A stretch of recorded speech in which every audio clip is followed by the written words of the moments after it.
Prasanna, group captain Varun Singh कैसे हैं? तो ग्रुप कैप्टन वरुण सिंह का इलाज यहीं इसी हॉस्पिटल में चल रहा है और 13 शव को यहीं भी इसी हॉस्पिटल में रखे हैं। और एक बात कहना चाहता हूँ, जो बिपिन रावत इसी कॉलेज को लेक्चर देने के लिए 2 बजे यहाँ पे आने वाले थे, मगर उनका हादसा हो गया इसी वेलिंगटन इसी कॉलेज पे। अभी सभी डीएनए टेस्ट हो रहा है सभी का।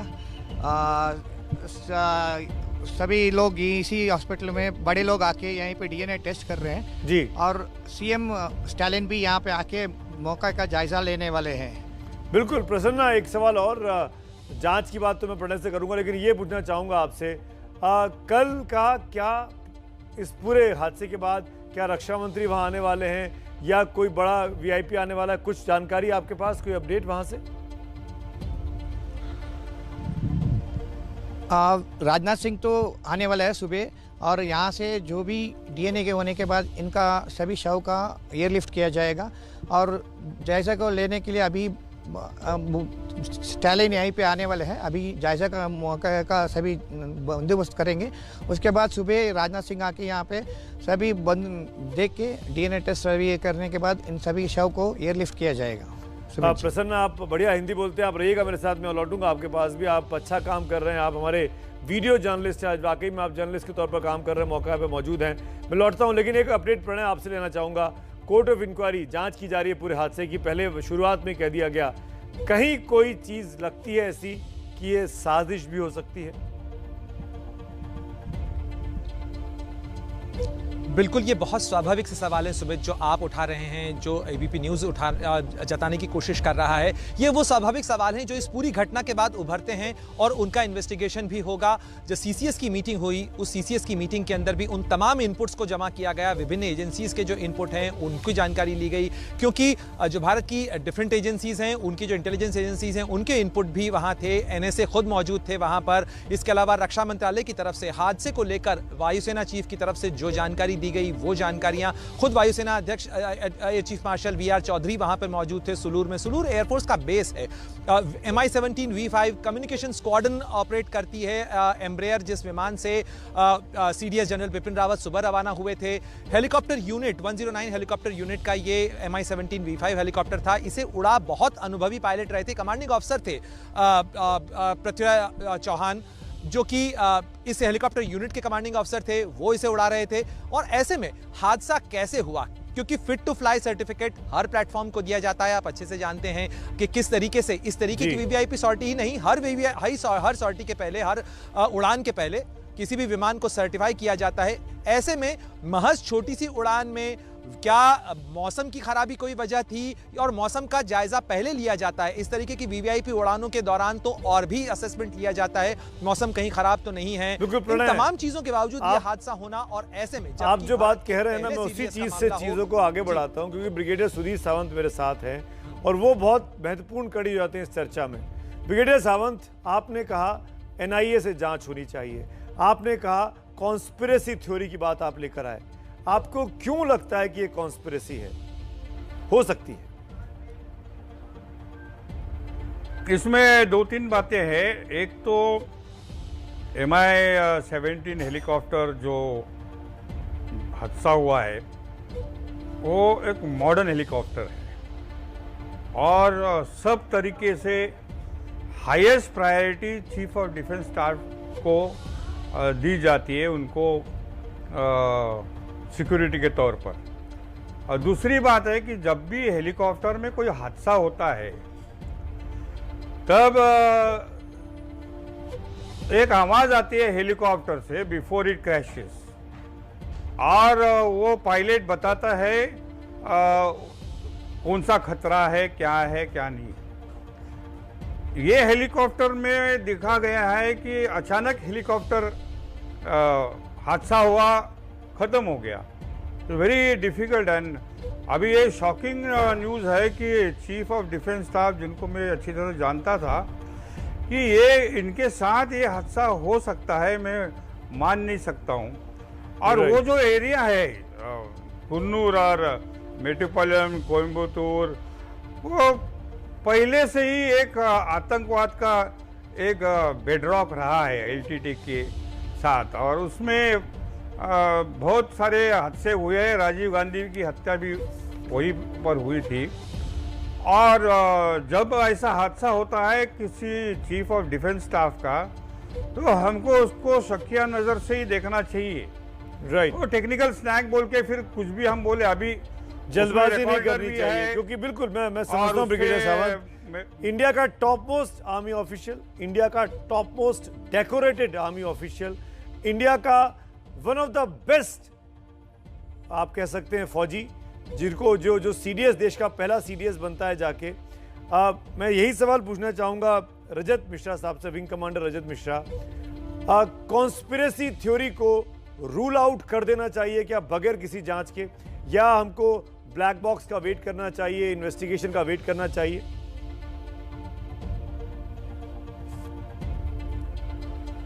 जी सुमित, मेरे हिसाब से कोर्ट ऑफ इंक्वायरी अपना काम करेगी, और कोर्ट ऑफ इंक्वायरी जो होती है वो हर एंगल को देखती है, सिर्फ टेक्निकल नहीं देखती, मौसम नहीं देखती, बहुत से अदर इश्यूज़ को भी देखती है। उसमें कॉन्स्पिरेसी, सैबोटाज, सारा इश्यूज़ देखती है। बहुत ज़रूरी चीज़ इस इन्वेस्टिगेशन में होता है जो जहाज़ का कॉकपिट वॉइस रिकॉर्डर है, उसका फ़्लाइट डेटा रिकॉर्डर जो है, और अगर किसी एटीसी से संबंध है तो उसके जहाज़ और एटीसी के बीच में क्या बातचीत हुई, और जैसे हेलीपैड जा रहा था वेलिंगटन के, तो वहाँ पे भी कुछ कम्युनिकेशन फैसिलिटी होगी, तो उनने लास्ट में क्या सुना, ये सब चीज़ें जब एडअप होती हैं तो आपको पूरा ट्रू पिक्चर मिलता है कि हादसा किस वजह से हुआ है। राइट, अभी जो हमें इंफॉर्मेशन मिल रही है कि कोई ग्राउंड ऑब्जर्वर ने आग देखी, वो गलत भी हो सकती है, वो उसका नज़रिया हो सकता है देखने का, तो हमें वेट करना चाहिए। कोर्ट ऑफ इंक्वायरी अपना पूरा काम करेगी, बट अगर सरकार को लगता है कि इसमें कोई बड़ा खेल हो सकता है, इंटेलिजेंस की कोई हमें इनपुट है, तो बिल्कुल एनआईए को भी साथ में आना चाहिए इस इंक्वायरी के लिए। राइट, बड़ी बात आप कह रहे हैं। कर्नल दानवीर, एक क्विक रिएक्शन में आपके पास चाहूंगा। सबसे secure chopper, fit to fly का सर्टिफिकेट साथ, जो पायलट उड़ा रहा है वो एक कमांडिंग ऑफिसर है। इन सब के बावजूद हादसा हो जाना 56 किलोमीटर की राइड के दौरान। एब्सोल्युटली, जहां तक इस पॉइंट ऑफ व्यू से अगर आप देख रहे हैं, पॉइंट ऑफ व्यू को आपने रखा है, तो यस, ये बहुत ही सरप्राइजिंग है, बहुत ही शॉकिंग है, बट लेट्स नॉट फॉरगेट कि मशीन है, और ऐसे हादसे top of the line aircraft के साथ हुए हैं कोई एविएशन हिस्ट्री में, ये पहली बार नहीं हुआ है। और जहां तक ये बाकी जो पैनलिस्ट कह रहे हैं कि sabotage can not be ruled out, I think that is absolutely right. Sabotage can never be ruled out जब तक उसका इन्वेस्टिगेशन ना हो जाए। तो मिलिट्री कोर्ट ऑफ इंक्वायरी के अंदर एक काउंटर इन एंगल बोलते हैं, CI angle is ruled out, तो CI angle ruled out, sabotage has to be ruled out, और उसके लिए आपको प्रॉपर इनपुट्स और प्रॉपर फैक्ट के बेसिस पर चलना होगा। तो all these things are open, लेकिन सुमित, अगर हम इसको प्रायोरिटाइज करें, बिकॉज अभी हम लोग जो बात कर रहे हैं, हम लोग डिस्कशन कर रहे हैं बेस्ड ऑन पॉसिबिलिटी कि ये हो सकता है कि वो हो सकता है, बिकॉज हम लोग कोर्ट ऑफ इंक्वायरी नहीं कर रहे हैं, हमारे पास में उस तरीके के इनपुट नहीं है, ना टेक्निकल है ना ह्यूमन इनपुट है। तो मेरा पॉइंट ऑफ व्यू ये है, तो मैं ये मानता हूं कि ये सैबोटाज नहीं हो सकता। मैं इसलिए इस तरीके की बात रख रहा हूं, क्योंकि अगर इतनी हाईली सिक्योर्ड बबल के अंदर अगर एनिमी ऑपरेटर इन्फिल्ट्रेट हो चुका है, तो क्या जनरल बिपिन रावत उस सिक्योरिटी बबल के अंदर इन्फिल्ट्रेट किए हुए एसिड के लिए प्रायोरिटी 1 टारगेट होगा, या प्रायोरिटी 1 टारगेट और कोई इंपॉर्टेंट वीवीआईपी होगा? तो किस चीज से ज्यादा बड़ा स्पिन ऑफ मिलेगा, ये कॉमन सेंस के लिए मैं इस बात को छोड़ देता हूं। नहीं, आप तो अगर अगर आप छोड़ उसको दीजिए कर्नल दानवीर, आपने एक इंपॉर्टेंट बात की है। जनरल रावत को अगर आप देखेंगे, बीते उनका एज ए सीडीएस उनका tenure, as a army chief उनका टेन्योर, मैं और इतिहास में नहीं जाऊंगा, 40 साल का इतिहास नहीं बात कर रहा हूं, उन्होंने लीड किया। He was an aggressive general, जो कमांड करते थे, जो फ्रंट फुट पे खेलते थे, अगर मैं क्रिकेट की भाषा में बात करूं, जो एनिमी से डरते नहीं थे, जो आगे बढ़कर एनिमी के घर में घुसकर हमला करना जानते थे। इस सिचुएशन में उनके दुश्मन भी तो थे, आप पाकिस्तान को देख लीजिए, आप चीन को देख लीजिए, क्या कुछ चल रहा है। लगातार जनरल रावत ने पाकिस्तान के अगेंस्ट और चीन के अगेंस्ट में लाइन ढेरों स्टेटमेंट दिए हैं। मेरे पास पूरी रिसर्च तैयार है। अगर उसको देखा जाए तो एनिमी तो कहीं भी आ सकता है ना, और जनरल रावत को अगर वो अटैक कर देता है तो इससे बड़ा तहलका, उससे बड़ा हंगामा और क्या हो सकता है? नहीं, एब्सोल्युटली जनरल रावत एक इम्पोर्टेंट टारगेट है एनिमी के, इसमें तो कोई शक ही नहीं है।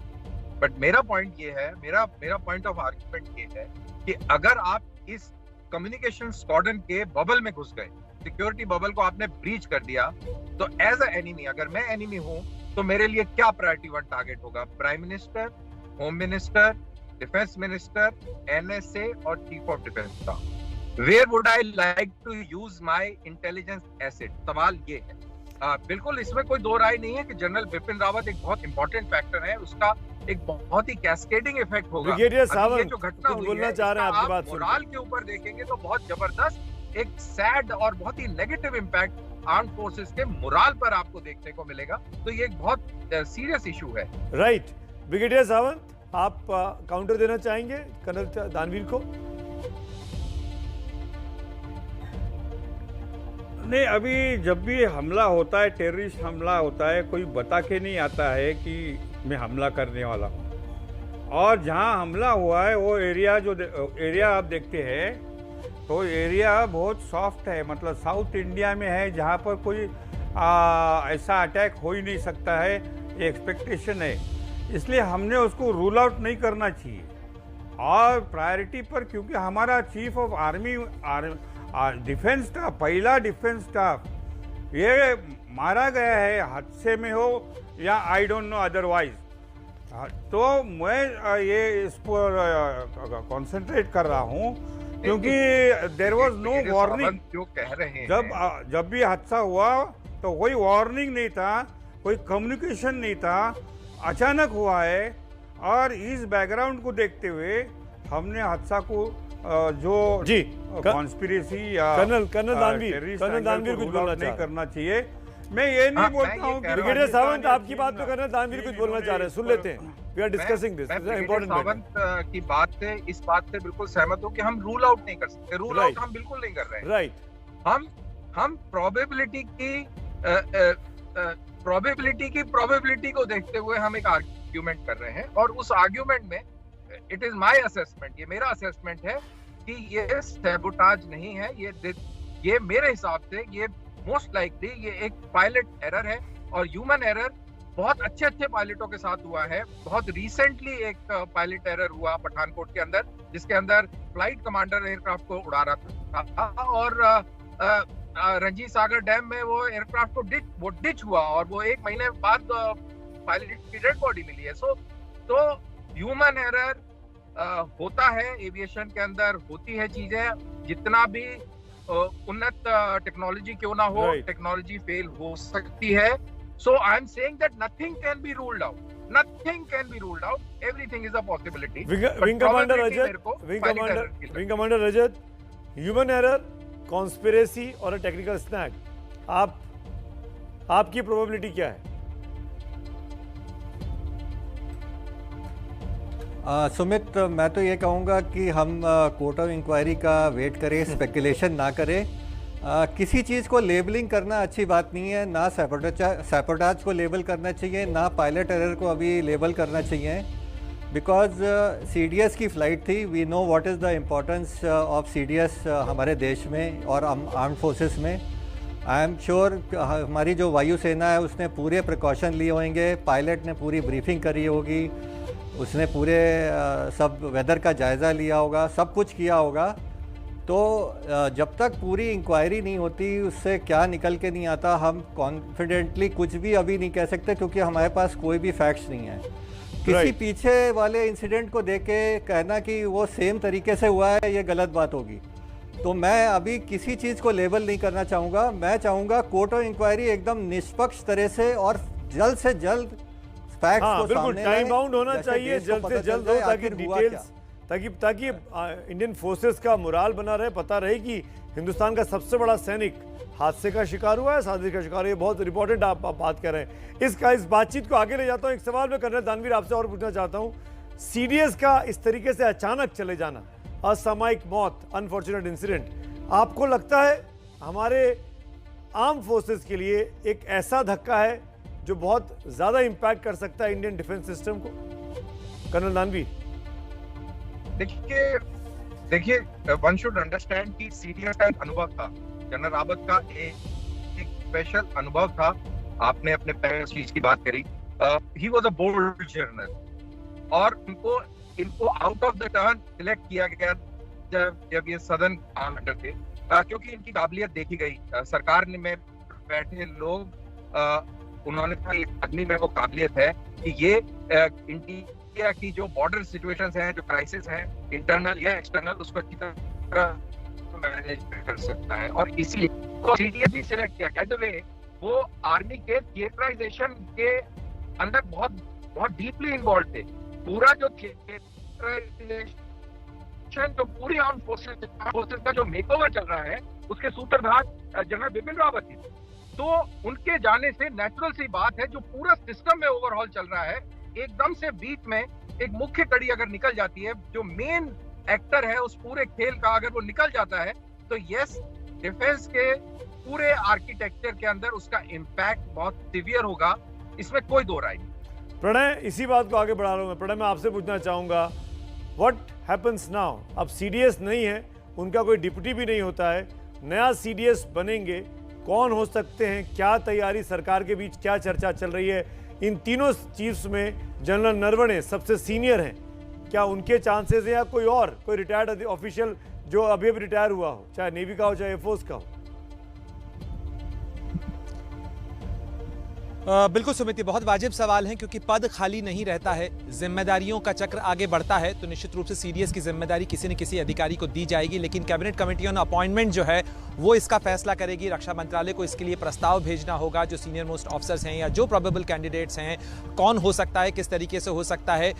मुझे लगता है कि चूंकि सीडीएस के पद के साथ ऐसा कोई जो संवैधानिक जिम्मेदारी है वो नहीं जुड़ी हुई है कि अगर सीडीएस नहीं होगा, क्योंकि आपको ध्यान होगा एडमिरल डीके जोशी का जब इस्तीफा हुआ था तो कुछ समय के लिए नेवी चीफ का पद भी खाली रहा था और वाइस चीफ को जो है कार्यकारी दायित्व दिया गया था, और उसके बाद जो है नए नेवी चीफ के तौर पर अपॉइंटमेंट किया गया था। तो सीडीएस के अपॉइंटमेंट को लेकर सरकार की तरफ से अभी स्थिति स्पष्ट होना बाकी है। निश्चित रूप से जो सीनियर ऑफिसर्स हैं उनके नामों की लिस्ट के ऊपर काम शुरू हो चुका होगा डिफेंस मिनिस्ट्री के अंदर, और उसमें प्रोबेबल कैंडिडेट्स में जनरल नरवणे का नाम इसलिए स्वाभाविक रूप से उठाया जा सकता है क्योंकि वो सीनियर मोस्ट आर्मी जनरल हैं इस समय, और इसके साथ साथ वो तीनों सर्विसेज में भी उनकी सीनियरिटी इस समय आज की स्थिति में सबसे ज्यादा है। तो स्वाभाविक रूप से एक सीनियरिटी के अगर हम पदक्रम को देखते हैं, छोटी सी चीज हाइपोथेटिकल है, क्योंकि हम सब लेकिन पहली बार देश में सीडीएस बने, जनरल रावत रिटायर हुए आर्मी चीफ की पोजीशन से और नेक्स्ट डे उनको सीडीएस बना दिया गया। I think 1 January 2020 if I remember correctly. 2 साल पूरे होने वाले थे उनके टेन्योर के। अभी एडमिरल करमवीर सिंह रिटायर हुए हैं, बहुत ही डेकोरेटेड, बहुत ही अपराइट ऑफिसर कहे जाते हैं एडमिरल करमवीर सिंह। क्या वो भी हो सकते हैं, क्योंकि वो ऑलरेडी रिटायर्ड हैं और जनरल रावत भी रिटायर होने के बाद ही सीडीएस बने थे?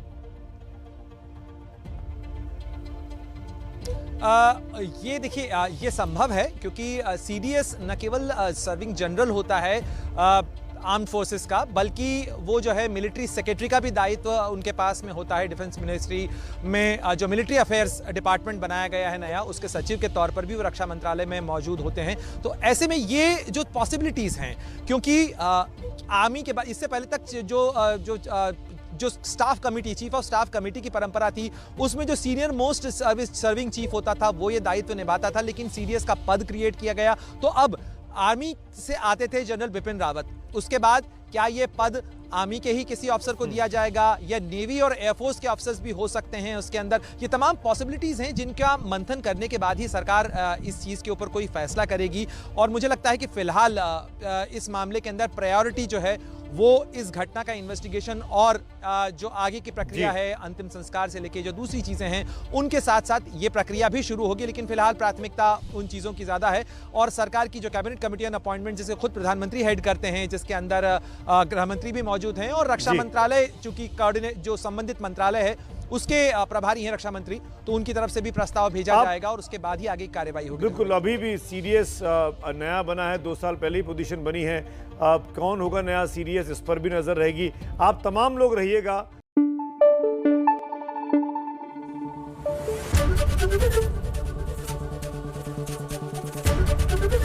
एबीपी न्यूज आपको रखे आगे।